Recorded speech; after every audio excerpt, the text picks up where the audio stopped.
ਲਾ ਵੀ ਘਰ ਹੋਵੇ ਉੱਤੇ ਅਲਮਾਂ ਦੀ ਛਾਂ ਹੋਵੇ, ਮੇਰੇ ਮੌਲਾ ਵੀ ਘਰ ਹੋਵੇ ਉੱਤੇ ਅਲਮਾਂ ਦੀ ਛਾਂ ਹੋਵੇ।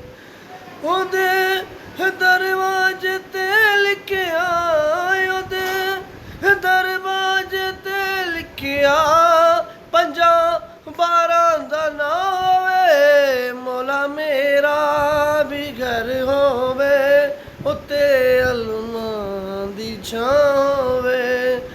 ਮਿਲਾ ਦੇ ਮੁਸਤਫਾ ਮੌਲਾ ਮੈਂ ਆਪਣੇ ਘਰ ਪਰਾਉਣਾ ਏ, ਦੁਆਵਾਂ ਮੈਂ ਮੰਗਾ ਜਿਸ ਤੋਂ, ਦੁਆਵਾਂ ਮੈਂ ਮੰਗਾ ਜਿਸ ਤੋਂ, ਮੇਰੀ ऐसी विशावे है मौला मेरा भी घर होवे उत्ते अलमां दी छां।